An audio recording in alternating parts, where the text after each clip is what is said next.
حلم نيركا رأي هزبخاخ أسن هاجركا كتعبي انتاي مو حماق عدل كوينو وديقنا أبار النت تاريخ جغن النت كحليقون وحدات كأسئلنا يوكرتت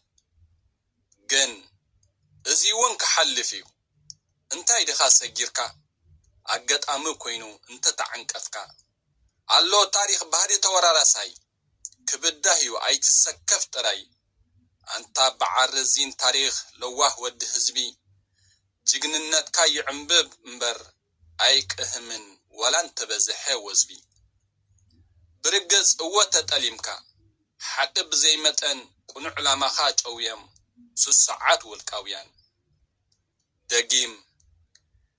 ما يبكي أي حزن كل قدي فيو حما انصبقون تاريخ الساقاقي ريو جن اللهو يغسل انت كزازم علامة انت كودق كماخا اللهو يغتل السركا سقمخا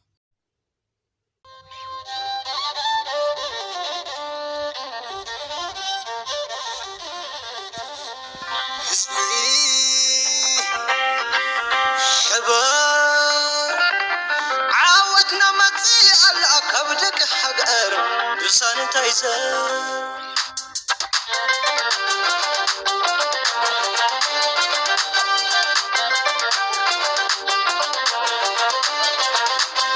خامل خادر عمود ردا ابا نبرو كرعدا سنت ود حزبي تسوى كنشال صلاة عم قبل عرك تحبس خامل خادر عمود ردا ابا نبرو كرعدا سنت ود حزبي تسوى كنشال صلاة عم قبل عرك تحبس حساب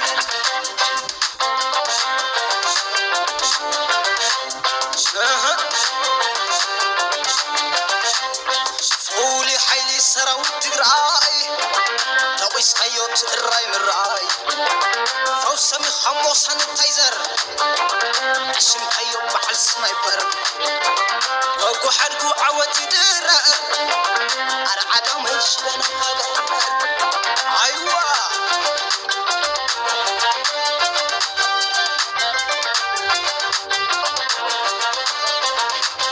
خامل خادر عمود ردا أبا نبرو كرعدا صنت ود حزبي تسوى كنشال صلاة عم قبل عرك تحبس خامل خادر عمود ردا أبا نبرو كرعدا صنت ود حزبي تسوى كنشال صلاة عم قبل عرك تحبس حساب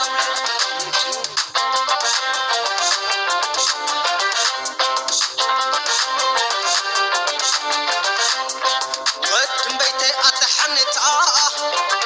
قبل كيستو مالتا جغرافي خمات البلوم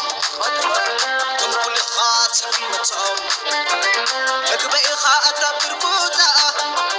عدد خماس بلاتا بلاتا بلاتا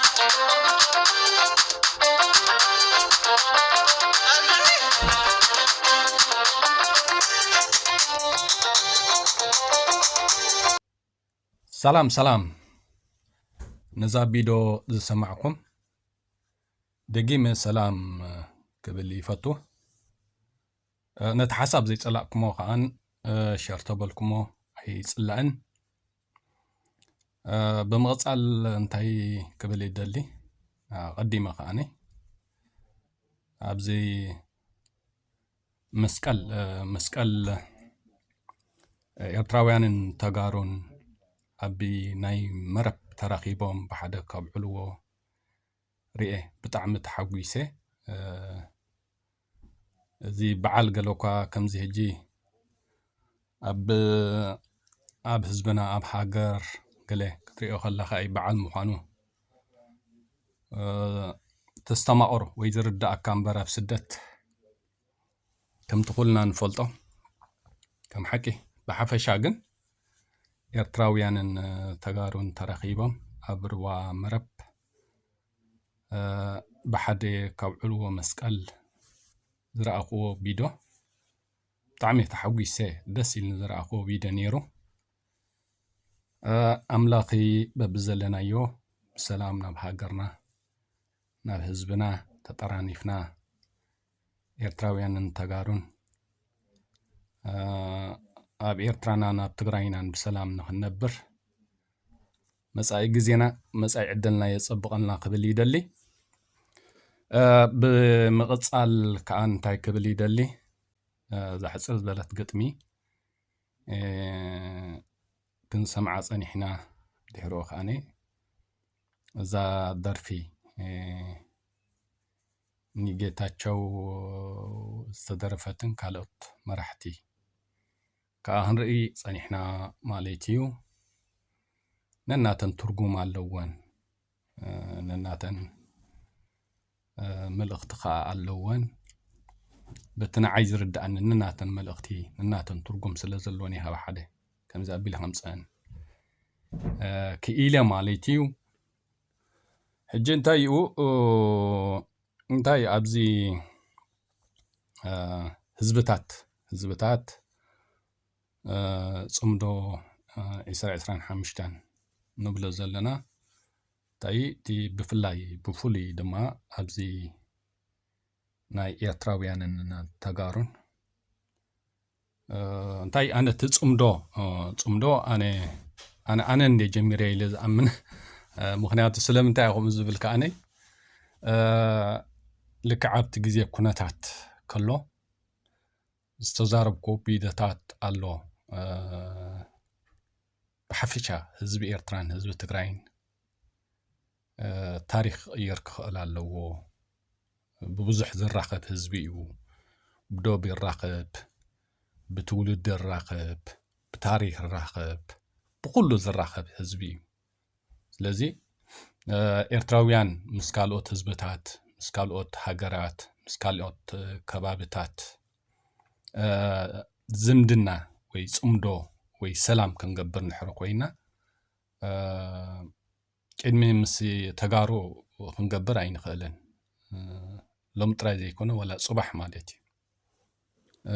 ኣነ ብኸም እየ ዝሪኦ ብኸምኡ ስለ ዝሪኦ ከኣነ ልክዕ ኣብቲ ግዜ ኩነታት ከኣነ እቲ ኣብ ህዝቢ ኤርትራን ህዝቢ ትግራይን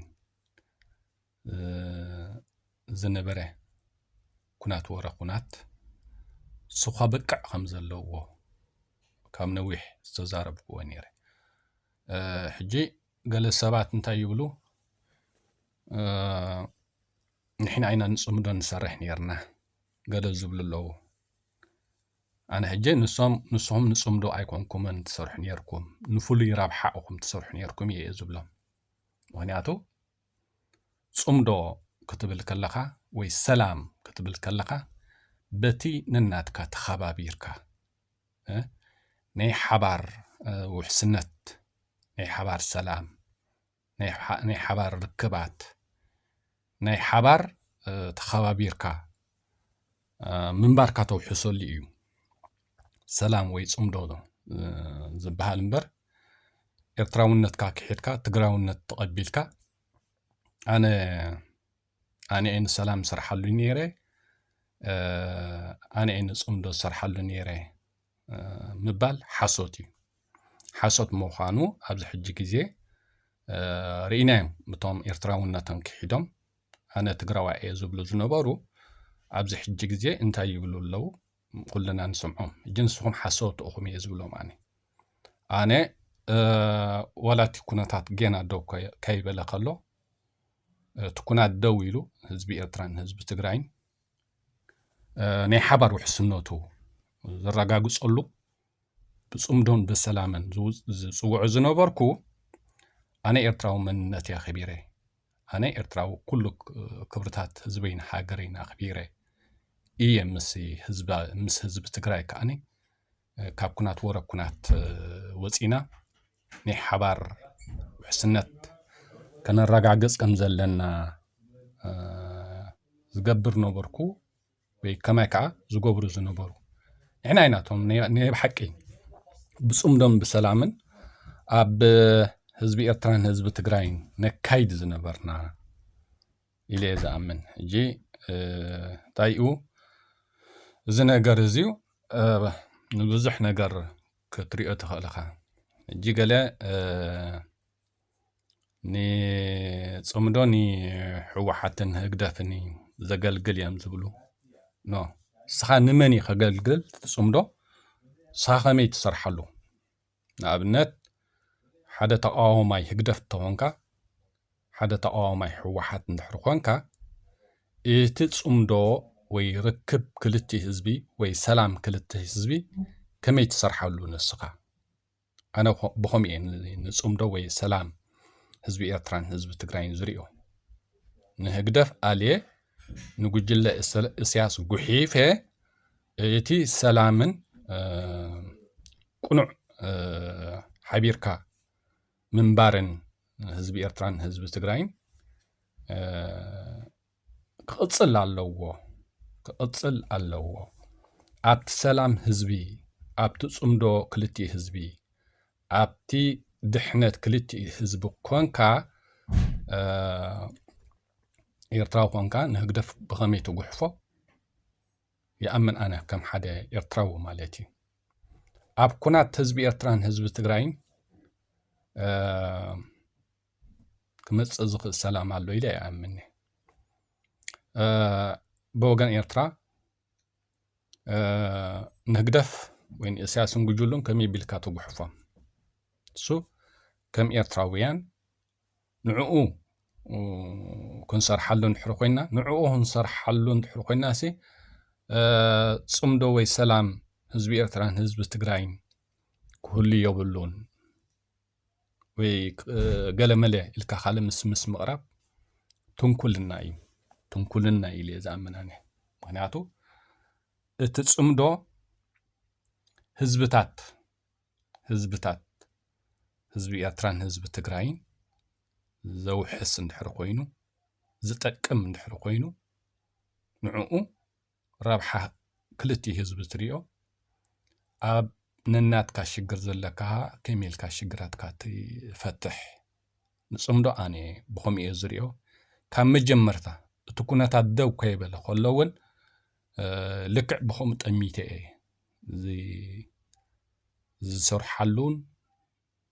ዝሓስቦን ዝዛረበሉን ነይረ ማለት እዩ ኣብዚ ሕጂ ግዜ ከምዚ ኩልና ንሪኦ ብዝያዳ ኣነ ከም ሓደ ኤርትራዊ በቲ ወገን ኤርትራ እንዲ ክዛረብ ዝደሊ እዞም ደገፍቲ ናይ ህግደፍ ዝነበሩ ዝፅምዶም ዝተባህለ ብዙሕ ክዕጎርጎሩ ንሪኦም ኣለና ገሊኦም ናብ ፍትሒ መፂና ኢሎም ምስ ኣብይ ክንሰርሕ ኣለና ይብሉ ስምዑ ማለት እዩ ብጣዕሚ እዮም ዝገርሙኻ ኣብቲ ምድጋፍ ወይ ኣብቲ ባርነት ኣብኡ ከለዉ ሽግር ካብኡ ወፂኦም ናብ ፈትሒ ምስ መፁ ከዓ ሽግር ኣኩሉ ሽግር እዛ ፅምዶ ገለ ምስ ተባሃለት በዛ ፅምዶ እቲ ክልተ ህዝቢ ኣብዚ ዶባት ክራኸብ ምስ ረኣዩ ናብ ፍትሕን ለውጥን መፅኦም ምስ ኣቢ ክንሰርሕ ኢና ዝበሉ ትማሊ ደገፍቲ ዝነበሩ ማለት እዩ ካበይ ናበይ ዝኩሉ ሰብ ከስተውዕለሉ ዘለዎ ማለት እዩ ማለሲ ትማሊ ምስቲ ጨፍጫፊ ኣፅናተ ህዝቢ ኤርትራ ጉጅለ ኢሳያስ ኣፈወርቂ ንዕኡ ደጊፍካ ክንደይ ከተካይድ ፀኒሕካ ሕጂ ብሰላም ብፅምዶ ህዝቢ ኤርትራን ህዝቢ ትግራይን ይራኸቡ ኣለዉ ስለዚ ሰማዕካ ወይ ንዕኡ ስለዚ ተቐበልካዮ ናብ ፍትሕን ለውጥን መፅኤልካ እንደገና ከኣነ ኣብቲ ፍትሕን ለውጥን መፅኤልካ ምስ ኣቢ ኮይና ልዕላውነት ኤርትራ ክንውርር ክንክእል ኣለና ምስ ኣቢ ኮይና ብድሮን ብታንክን ህዝቢ ኤርትራ ክነጨፍጭፍ ኣለና እቶም በርኣዩ ኣኩሉ ሽግርኩም ተደገፍኩም ሽግር እንተ ተቃወምኩም ሽግር أكل شجركم هجي نتوم أب مدقاف صنيحكم صمدو سمعكم ناب مقوام مسيخم زلهم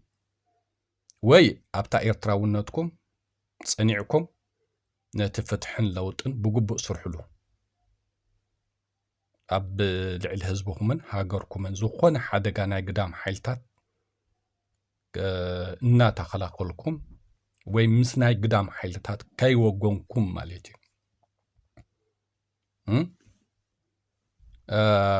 كمو تقبرو تزيكيلكم جن بقى توم بحجي أب مدقاف زلوكم حجينا مقوام مسيحهم دقنا مس أب أحمد كنصرحنا تولنا نحرحونكم زي ممساي حشاكم أبتي مدقاف أو صنحو كساب زخون زخون مالتي هذا أنا زي أخبل نتوم قل سبات زي أقوله ميدلي قل خاني نري مالنا أبتي مدقاف صنيحم دي حدث أمدوز قوام زلو أما سميدا ووصي يمطرح يوويو مالتي يجي مبزحتيهم شانلات حيزهم قل ننوح نفولي روحاتات كسرح صنحو قال يوم بزي صمدو روحاتهم زغدلهم ما يتكال أجندا أي نبرو من تعنتي أجندو أبزي ناي تجارون ناي إرتراويان سعني رامالتي نسا قرب كم زن رياضة لنا مسكونات جن توبيكس إنهم علم صيبوهم مالتي يجي بتحدى أما دقاف صنيحهم يقاوم اللو بتحدى هابتي دم بفتحي أبزخوني طرنافها خاطو زي دوليو ولا حنت زي دوليو مالتي ما يسي لك كم زخلنا نفلطو تدم بفتحنا يرطاويان نمان نمسب كتقول صلو عيد خلنا خان جن أبتم بزحات أب حدين وياب قال إنك تقرب كتقال لك بس قال إنك تطرنف كتقال لك مالتي أبتي سألك أبو وصيخا أويات ترجم يبلون السخاني سخاء ترجم يبلون مالتي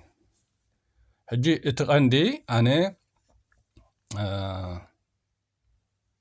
حدا اتهم دنب فتحي يرتراويان أبزا قطمي هاندبت زدال أخوة كين مقالع عمتاتيا لك نخومو حسابي داليا أبحث إرقزي ولا حنتي أمصابي ل أو قله حصر زبالي خساي جيريا تدالي قالي أيكون جيريا مسقال أقط أميتات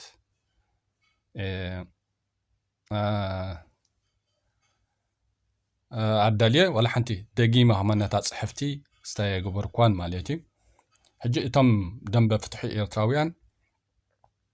نتي فتح لوطن بحجون بخامي كنريو علنا بتحدي بدرجة إرتراويان حدا نقر كبل سلو دلوخي إيه أبزا مدى بقريو يعزلوخو بتحدخا نتقارو ماليتي تقارو إرتراويان أبزي حدا نقر كنسام علنا الزبل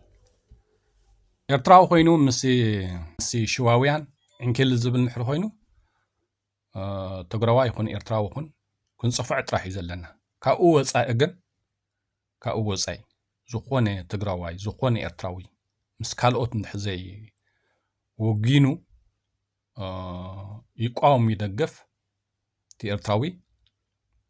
أب إرتراون نتو نحري أب زبون أب هاجورون صنيعو كخيد نحري كإلو بوغن تقارو كنتنكفو أيقبأكم من مالتي حدا تقرواي كوينون مس هزبون نتات تقرايون كاب جيزي ناب جيزي مسرح ዘካይድ ስራሕ ዘካይድ ወይ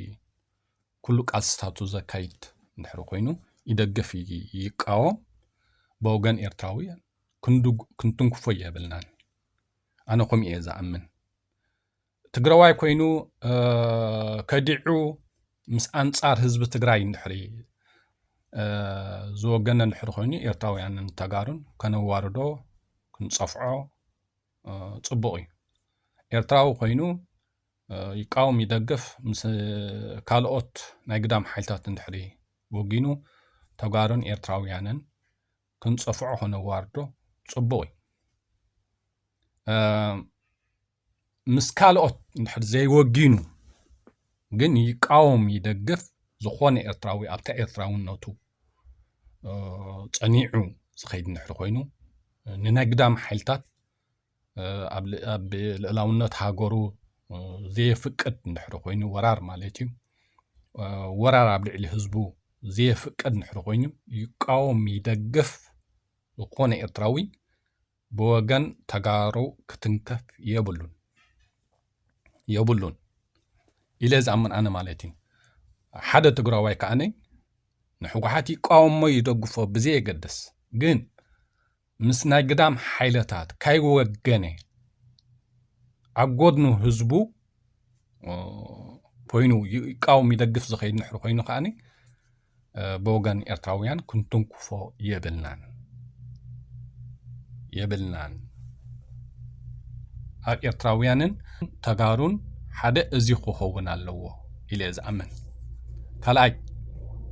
ሓደ ትግራዋይ ከምካ ኣብ ጉዳይ ናይ ኤርትራውያን ዝኾነ ነገር ከተናኽፍ ኣይግባእካኒ ሓደ ኤርትራዊ ኮንካ እውን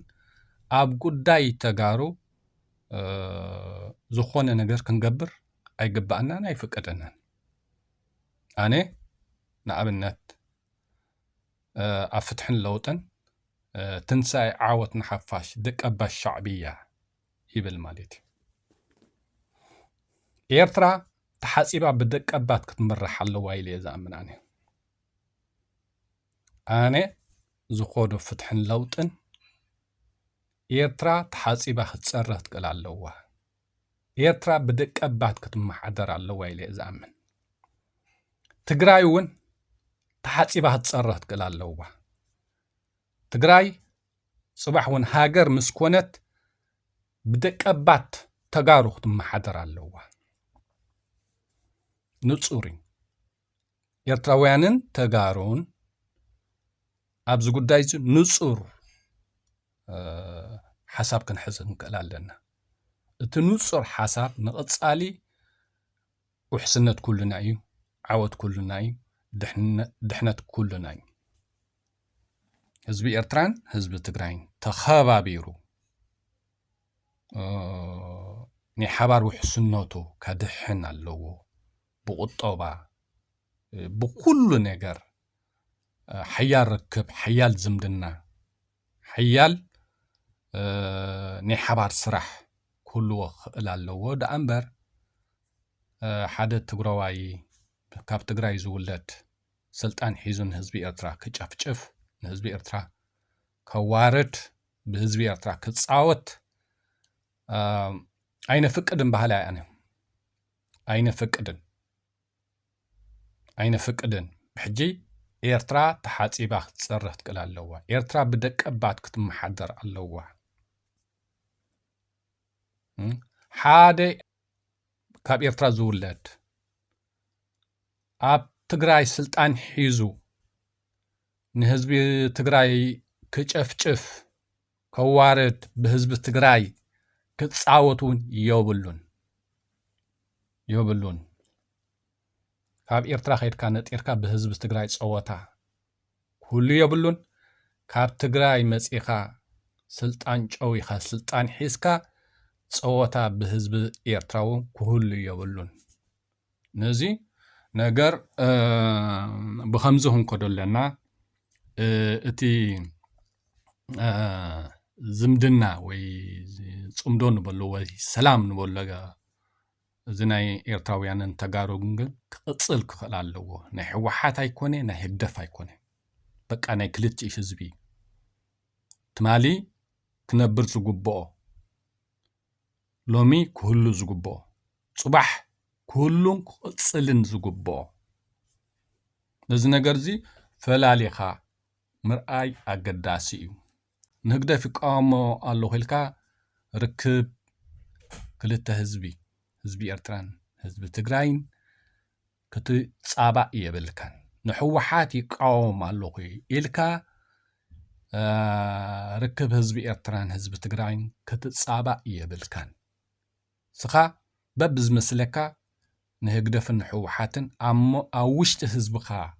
ኣብ መንጎ ህዝብኻ ኮንካ ብኸመይ መንገዲ ተኣልዮም ኤርትራውያን ተጋሩ ነናትና ስራሕ ኣለና ኣብኡ ማለት እዩ ኣብ ጉዳይ ሕወሓት ምቕጻልን ምእላይን ኤርትራውያን ኣይምልከተናን ህግደፍ ምቕጻልን ምእላይን ካን ተጋሩ ኣይምልከተኩምን ሕጂ ነዚ ነገር እዚ ሲ ብኸምዚ ክንሪኦ ኣለና እዞም ገለ ሕጂ ጽምዶ ቋርጽ ኣለዎ ትብሉ ንሕወሓት ወይ ንህግደፍ ጸሊኡኹም ኣይኮንኩምን ሓልዮት ክልቲእ ህዝቢ ስለ ዘይበልኩም ጥራሕ እዩ ወላ ሓንቲ ነገር ኣይትሕግዝዎን ኢኹም ምክንያቱ እቶም ብጽምዶ ብሰላም እዚ ክልተ ህዝቢ ክራኸብ የብሉን ረብሓ ሕወሓት ረብሓ ህግደፍ ትብሉ ዘለኹም ረብሓ ህግደፍ ረብሓ ሕወሓት ምዃኑ ስለ ዝፈለጥኩሞ ወይ ስለ ዝተረዳእኩም ወይ ስለ ዝጸላእኩም ኣይኮንኩምን ነናይ ውልቅኹም ረብሓታት ኣብኡ ስለ ዝሰኣንኩሞ ኣጀንዳ ስለ ዝሰኣንኩም ብኸምኡኹም እየ ዳ እምበር እንታይ ስኻ ተቃወም ደገፍ እቲ ጽምዶ መጀመርታ ወይ እቲ ሰላም ንበሎ ጽምዶ ንበሎ ርክባት ንበሎ ጉርብትና ንበሎ እቲ ክልተ ህዝቢ እንታይ ይጥቀም ካብኡ ኻ ትሓስብ ካብ ኩናት ወረ ኩናት ወፂዶ እዚ ክልተ ህዝቢ ከም ካልኣይ ካልኦት ንኽልቲኡ ህዝቢ ብወራር ድዩ ብኩናት ድዩ ካጥቅዕዎ ዝደልዩ ጸላእቲ ሓቢሩ ክከላኸል ይኽእሎ ሓቢሩ ክከላኸል ንሕሪ ክኢሉ እቲ ህዝቢ ድሒኑ ዶ ሓደ ንዕኡ ኻ ክትሪኦ ዘለካ ብልክዕ ብህዝቢ ትሓስብ ሰብ እንድሕር ኮንካ ማለት ተቃወም ደገፍ ኤርትራዊ ይኹን ትግራዋይ ይኩን ማለት እዩ ሓደ ንዕኡ ብረብሓ ህዝቢ ርኢኻ ኤርትራዊ ኮንካ ንህግደፍ ብኸመይ ትጉሕፎ ናትካ ስራሕ ኣለካ ካልእ ትግራዋይ ኮንካ ንሕወሓት ክትኣልዮ ደሊኻ ብኸመይ ትጉሕፎ ተኣልዮ ካልእ ስራሕ ኣለካ ንሱ ክንገብር ከለና ግን ርክብ ክልተ ህዝቢ ርክብ ህዝቢ ኤርትራን ህዝቢ ትግራይን ተጻቢእና ኣይኮንናን ክንገብሮ ዘለና ወይ ድማ ግድን ሕወሓትን ህግደፍን ክንኣልዮም ንድሕር ኮይናስ ህዝቢ ኤርትራን ህዝቢ ትግራይን ክራኸብ የብሉን ስለ ዝበልካ ይኹምካን ክትዕወተሉ ትኽእል ንሱ ክትዕወተሉ ይትኽእልና ብጀይኮ እንታይ ዝገበረካ ህዝቢ እንታይ ዝገበረካ ኤርትራዊ ይኹን ትግራዋይ ንህግደፍን ሕወሓትን ክንኣልዮም ደሊና ኒና መምስ ህዝብና ኮይና ኣብ መንጎ ኣብ ውሽጢ ህዝብና ኮይና ነቲ ነገር ክንሰርሓሉ ክንክእል ኣለና እዚ ክልተ ህዝቢ ግን ካብ ናብ ንግዲ ይግበር ዕዳጋ ይግበር ርክባት የካይድ በዓላት ብሓደ ይሕልፍ ኣብዶ ዝኾነ ሽግራት ክህልዎ የብሉን ካብ ኩናት ወረ ኩናት ክወፅእ ክኽእል ኣለዎ ካብኡ ቐፂልካ ኤርትራውያን ዲና ንህግደፍ ከመይ ቢልና ንጉሕፎ ኢሳያስን ጉጅሉን ከመይ ቢልና ንጉሕፎም ተጋሩ ድኹም ንሕወሓት ክጽጉንዎ ድኹም ክጉሕፍዎ ኣብ መንጎ ህዝብኹም ኮንኩም ጥራሕ ክሰርሕሉ ዘለኩም እምበር ንህዝቢ ኤርትራን ንህዝቢ ትግራይን ርክብ ተጻቢእካ أبي كنات ورا كنات كقصل كم زلوا جيركا እንደገና ምስ አብ አሕመድ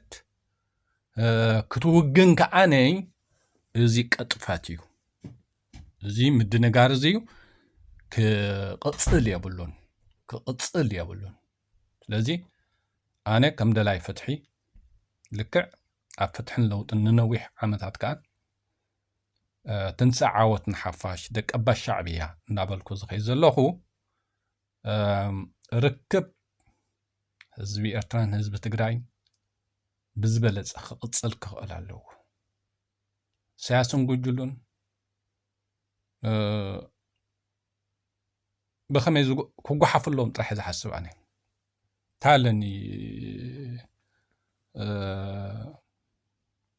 ኣብ ርክባት ህዝብታት እንኪልል ዝብል ታለኒ ክንሕወሓት ደይቢ ውረድ ዝብላ ኣይግባእንኒ ኣይምልከተንኒ ሱን ተጋር ይምልከት ኣነ ከም ሓደ ኤርትራዊ ትግራይ ተርባሐኒያ ክብል እንድሕር ኮይነ በቃ ትግራይ ሃገር ትከውን ኣለዋ ኢለ ብረብሓ ኤርትራውያን እውን ዝጥምት ኣነ ማለት እዩ ኦኬ ዝኾነ ትግራዋይ ከዓኒ ኣብ መንጎ ህዝቡ ሓድነት ህዝቢ ትግራይ እዩ ኤርትራውያን ጠቕመና ኢለ ዝኣምን ገሊኦም ናብ ሽዋ ገሊኦም ናብ ገለ ክብቶኑ ክሪኦም ዝል ተጋሩ የለን ተጋሩ ከም ተጋሩ ክእከቡ ተጋሩ ከም ተጋሩ ሓድነቶም ኣጽኒዑ ተጋሩ ከም ተጋሩ ሃገረ ትግራይ ክውን ትኽገብሩ እየ ኣነ ዝምነ እሱ ኮይኑ ግን ኣብ ጉዳይ ናይ ኤርትራውያን ሓንቲ ቃል ብሃይማኖት ይኹን ብገለኹን ሓንቲ ነገር ወስክብሉ ኣየፍቅድን ምክንያቱ ኣነ ኤርትራ ተሓፂባ ክትፀረህ ትክእል ኣለዋ ኤርትራ ብደቀባት ክትምራሕ ኣለዋ ዝብል ሰብ እየ ስለዚ ኣብ ጉዳይ ኤርትራውያን ኣይኮነን ካልኦት ወላውን ካብ ትግራይ ዝመፀ ካብ ሱዳን ዝመፀ ኣብ ኤርትራ ተወሊዱ ዝዓበ ይቃለስ ኣይቃለስ ተጋዳላይ ይንበር ኣይንበር ሓላፍነት ሒዙ ንህዝቢ ኤርትራ ገበን ድሕሪ ፈፂሙ ናብታ መበቆል ዓዱ ክጥረዝ ኣለዎ ኢለ ዝኣምን ሰብ እየ ሕጂ ነዚ ነገር እዚ እቲ ናይ ህዝብታት ብኸመይ ክንሪኦ ኣለና እቲ ናይ ኤርትራውያን ተጋሩን ብኸመይ ክንሪኦ ክንክእል ኣለና ንኩሉ ነገር በቢ ዘርባሕካ ዝጠቕመካ ናይ ቀጻሊ ረብሓታትካ ተውሕሰሉ ንኩሉ ነገር እቲ ናይ ህዝቢ ድዩ እቲ ናይ ውልቀኻ ኣብ ኤርትራውያንን ተጋሩን ዘሎ ንዑኻ ፈላሊኻ ተቃውም ደግፍ ከመይልካ ትርእዮ ካብ ኤርትራውያንን ተጋሩን ርሕቕ ዝበለ ከምዚ ምስ በዓል ኣብ ኣሕመድ ዝወገነ ከዓኒ ንረብሓ ኤርትራውያንን ተጋሩን ስለ ዝጸሉ ናይ ቀጻሊ ሓደጋ ስለ ዝኾነ ንኾምኡ ከዓኒ ሓቢርና ተኣሽሙ ክንሪኦ ወይ ክንቃለሶ ግድነት እዩ ኢለ ዝኣምን ኣነ ስለዚ እቲ ጽምዶ ህዝቢ ከም ህዝቢ ክልቲኡ ህዝቢ ሰላም ተሰሚዕዎ ዶ ካብቲ ዝነበረ ሽግራት ድሒኑ ደሎ በቃ ረብሓ ኩልና ጌርና ንራእዮ ንሱ ንሕወሓት ብኸመይ ተኣልይዎ ብኸመይ ትእርሞ እንተጋሩ ምልከት ንእስያስ ዲ ጉጅሉኡን ህግደፍን ከዓ ብኸመይ ንጉሕፎም ብኣና ወገን ዝእረም የብሎምን ብኣና ዝጽገን የብሎምን እስያስን ጉጅሉኡን ዝእረም የብሎም ዝጽገን የብሎም ክጓሓፉ ጥራሕ ስለ ዘለዎም ማለት እዩ ንዑ ከዓ ብኸመይ ንሰርሓሉ ንኤርትራውያን ዝምልከት እዩ እንተ እቲ ርክባት ህዝቢ ኤርትራን ህዝቢ ትግራይን ግን ብዝበለፀ ክቅጽል ኣለዎ እቲ ድሕነት ናይ ክልቲኡ ህዝቢ ኣብዚ ሕጂ ግዜ ከመይ ኣሎ እቲ ህዝቢ ካብቲ ዝነበሮ ጭንቀት ካብቲ ዝነበረ ፍርሕን ራዕድን ወፂኡ ደሎ እቲ ህዝቢ ኤርትራን ህዝቢ ትግራይ ብፍላይ እቲ ኣብ ዶባት ዘሎ ህዝቢ ቁርብ ቅሳኔት ረኺቡ ዶ በቃ ንዓኣ ረብሓ ኩልና ክንሪኣ ኣለና ኤርትራውያንን ተጋሩን ንቃወም ንደገፍ እቲ ናይ ሕወሓትን ናይ ህግደፍን ካዓኒ ዝድግፎም ብኸመይ ይደግፎም ንዕኡ ይምልከቶ እቶም ንቃወሞ ካዓኒ ብኸመይ ንቃወሞም ብወገን ኤርትራ ብኸመይ ንኣልዮም ንዓና ምልከት እቶም ተጋሩ ካዓኒ ክትፅግንዎም ድኹም ንሕወሓት ክትኣልይዎም ድኹም ንዓኹም ይምልከት ጥራይ ምስ ካልእ ጸላእቲ ህዝቢ ኤርትራን ህዝቢ ትግራይን ዝኾኑ ሓይልታት ዘይምውጋን ኤርትራውያን ንኹን ተጋሩ ማለት እዩ ምክንያቱ ንኣብነት እዚ ናይ በዓል ኣብ ኣሕመድ ኣኻይዳ ከይዱ ንህዝቢ ኤርትራን ንህዝቢ ትግራይን እቲ ሓደጋ ማለት እዩ ንሕወሓት ወይ ንህግደፍ ኢልካ ኣይኮነን ሕወሓትን ህግደፍን ኣብ ዘብቃዕሉ እውን እቲ ናይ ኣብ ልዕሊ ተጋሩ ፀቕጢ ክቕፅል እዩ እንድሕሪ ዝኾነ ነቲ ነገር ክትቆፃፀሩ እንተዘይክኢልካ ክቕፅል እዩ ማለት እዩ ከም ኤርትራውያን ከዓኒ እቲ ብወገን ኤርትራ ዘካይድዎ ከዓኒ ከም ኤርትራውያን ፅባሕ ድሕሪ ፅባሕ ሓያል ሓይሊ ፈጢርና ክንቋፃፀሮ ኣብ ትሕተና ክነንበርክኾም እንተዘይክኢልና በቃ እቲ ኣብ ኤርትራውያን ወይ ኣብ ህዝቢ ኤርትራ ወራር ኩሉ ግዜ ክህሉ እዩ እቲ ንተጋሩ ምንብርካክ ኩሉ ግዜ ክህሉ እዩ ኣብ ሕወሓት ወይ ኣብ ህግደፍ ዘብቃዕ ኣይኮነን እዚ ነገር እዚ ፈላሊና ክንሪኦ ኣለና ኤርትራውያንን ተጋሩን እንዲ ነገር ከዓኒ ከም ኤርትራውያንን ተጋሩን ኣብቲ ናይ ክልቴና ጉዳይ ከዓኒ ኣብ ኢኻ ሓቢርካ ትሰርሕ ኣብ ኢኻ ጉዳይካ ትሰርሕ ክንሪኦ ኣለና ብፍላይ ኣብዚ ሕጂ ግዜ ብፅምደድ ብሰላም ህዝቢ ቁርብ ቅሳኔት ሂቡ ዘሎ ጉዳይ ከዓኒ ብፅልኢ ህግደፍን ብፅልኢ ሕወሓትን ክንሪኦ የብልናን ይማነይ ካልኪዳነይ ንስኽንዲኺ ብርሃን ገዛይ ትሰላምታይ መልእኽቲ ልበይ ካብ ውሽጢ ቅርሰይ ዝፈልፈለይ